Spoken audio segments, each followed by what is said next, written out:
Bani Hashim, wahai Bani Hashim, wahai Bani Muttalib, kalau sekiranya di atas bukit ini aku sampaikan pada kalian ada binatang buas yang akan menerkam kita, percaya nggak kalian? Percaya, percaya Muhammad. Patih ke Muhammad? Patih ke Muhammad? Patih Muhammad?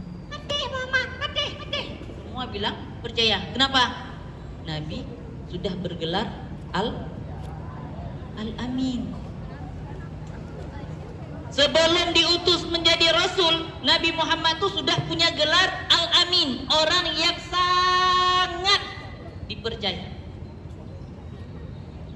Maka ketika disampaikan demikian, semua percaya, keluarga-keluarga Nabi.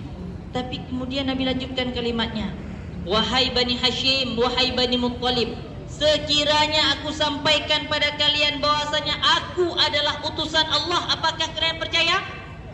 Mulai hening tuh. Kapan Muhammadnya Nabi? Percaya lagi Muhammad tu Nabi? Alah.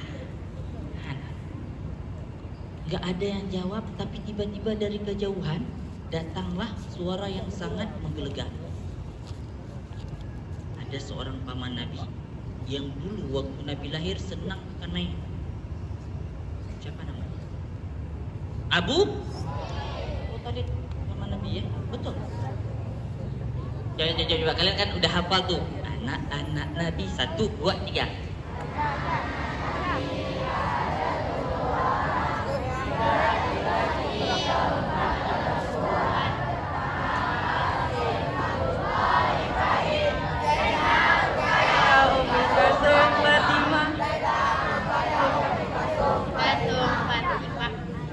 Ayahnya bernama, salah mama yang ibunya dulu ya. Ibunya bernama Siti Aminah, ayahnya bernama Abdullah, kakeknya bernama Abu Thalib, pamannya bernama Abu Thalib. 2 kali tadi ya. Lupa dia sedikit. Lupa kan? Nah Ustaz. Ketika Nabi Muhammad menyampaikan demikian dan mulai gamang nih, maka salah seorang paman Nabi yang waktu Nabi kecil sangat senang Nabi itu lahir, namanya adalah Abdul Uzza. Siapa namanya?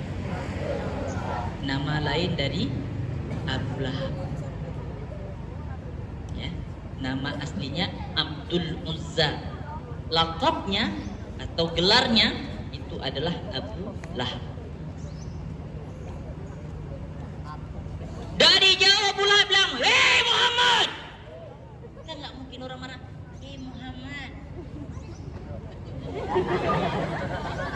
Jelas orangnya gelegar, "Hei Muhammad, tabban laka alihada jama'atana." Kan nggak mungkin orang marah.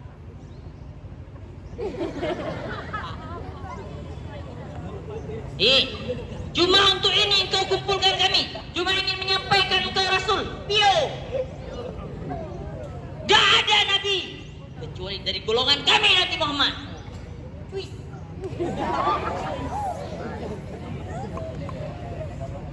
Nabi diejek, apakah Nabi balas ejek? Keluar Nabi, oh berantem tak?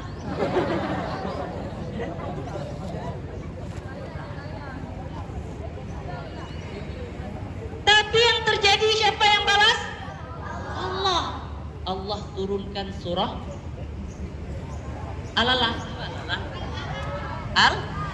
Al-Alaq. Hah? Al-Lahab.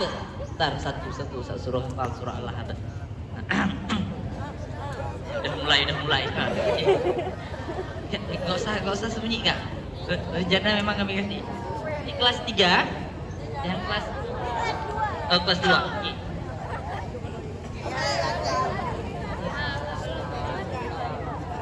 Kok udah main sembunyi ini?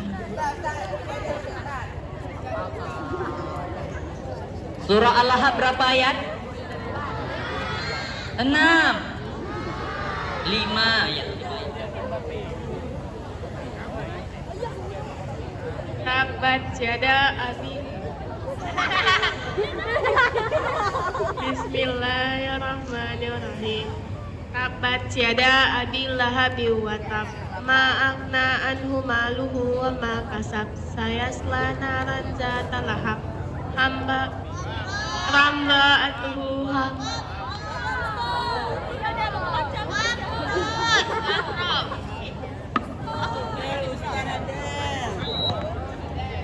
Ayo, sabuk.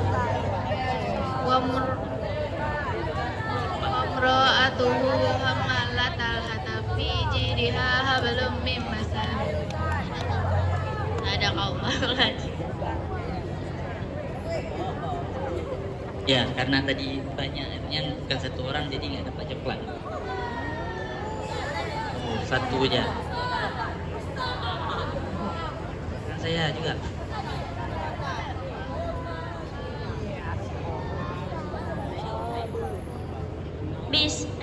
A'udzu billahi minasyaitonir rajim.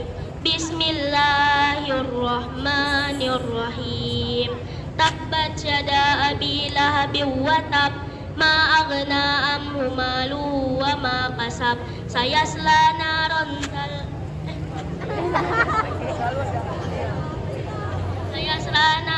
zata lahab. Wa imra'atuhu hammalatal hatab fi jibiha hablum min masad. Masih kurang, ada yang keliru masih. Nah, itu yang belakang. Dan semangat kali dia.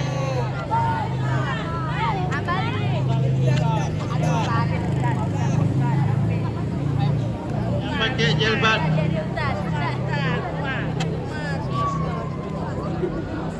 Bismillahirrahmanirrahim. Tabbat yada abi lahabin wa tab. Ma aghna anhu maluhu wa ma kasab. Sayasla naran zata lahab.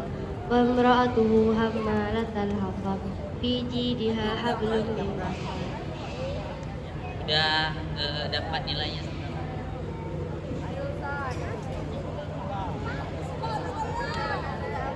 Dua dapatnya.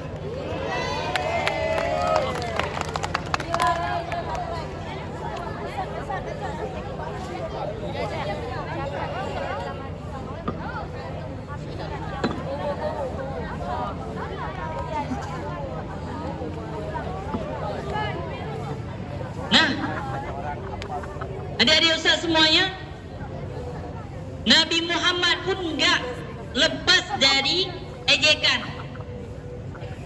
Diejek gila pernah Nabi Muhammad?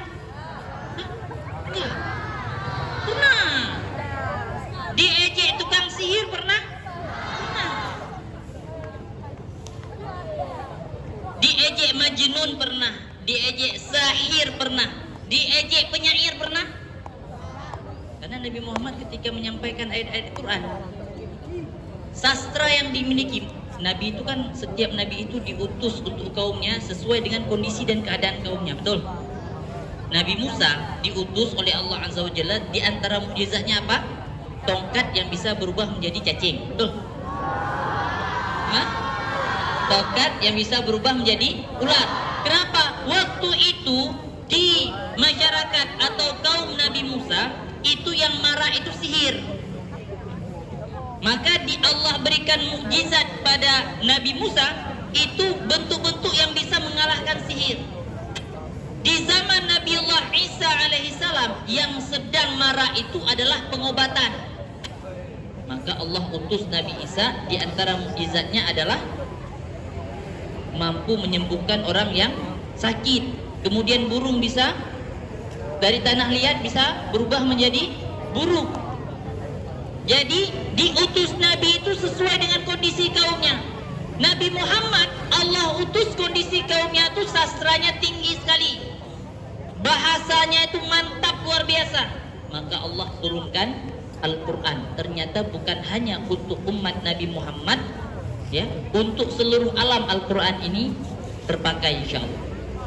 Maka anak-anak Ustaz, kalau Nabi nggak lepas dari bulian, maka bulian ini menjadi hal yang dari dulu sudah ada.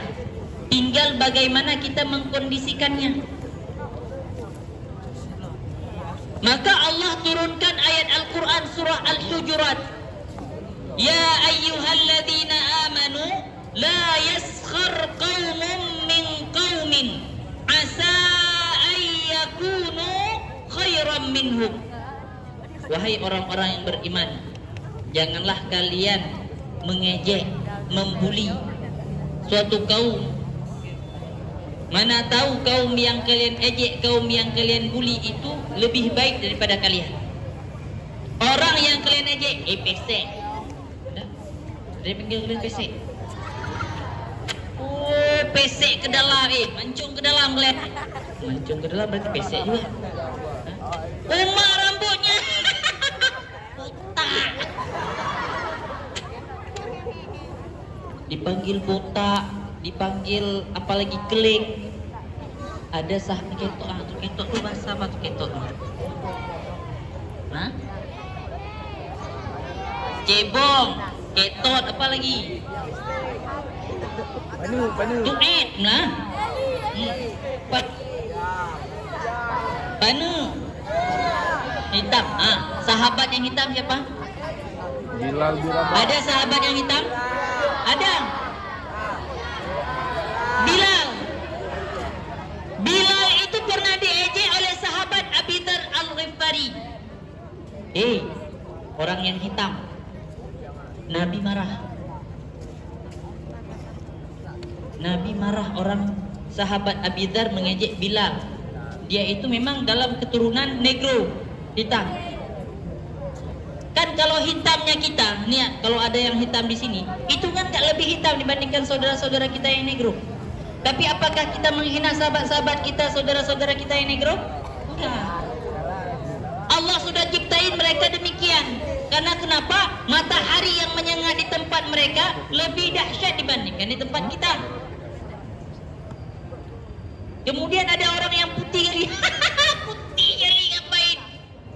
Bukan lagi mayat hidup pula. Mayat hidup, mayat.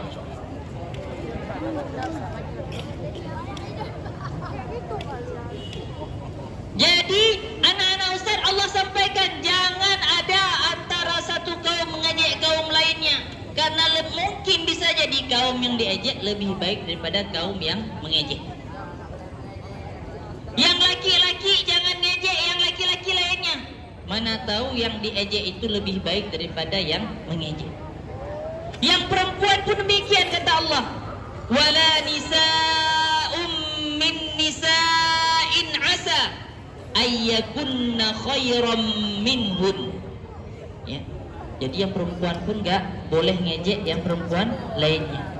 Ini kan anak-anak Ustaz, kalau kita melihat kondisi dan keadaan hari-hari ini kan sudah hari ke-27 dari penyerangan Israel terhadap Palestina. Kalau kalian lihat video-video yang ada, baik di media sosial maupun mungkin di YouTube dan sebagainya, itu kalau kalian lihat itu kalian gak akan mau ejek orang lagi. Teman-teman kita di sana, saudara-saudara kita di sana, itu mengorbankan nyawanya. Kan sudah 3.000-an anak kan yang meninggal. Sekolah nggak buka lagi untuk tahun ajaran ini karena sudah rame yang syahid. Kita masih apa ke? Pesek masih itu. Orang sana sudah mereka udah lari-lari di bakal tempat mereka akan dikuburkan. Ketika ditanya, kenapa kalian main-main di tempat kuburan calon kuburan ini? Ini kan nanti tempat kami akan dikebumikan. Ketika ditanya enggak takut, ngapain takut? Pada Allah aja kami takut. Enggak butuh kami bantuan manusia. Yang paling penting itu bantuan dari Allah. Sudah sampai demikian mereka. Ini kita masih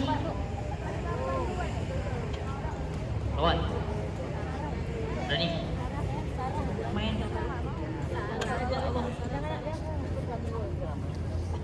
Anak-anak Ustaz, ada beberapa anak-anak yang Ustaz ketahui mereka korban bully.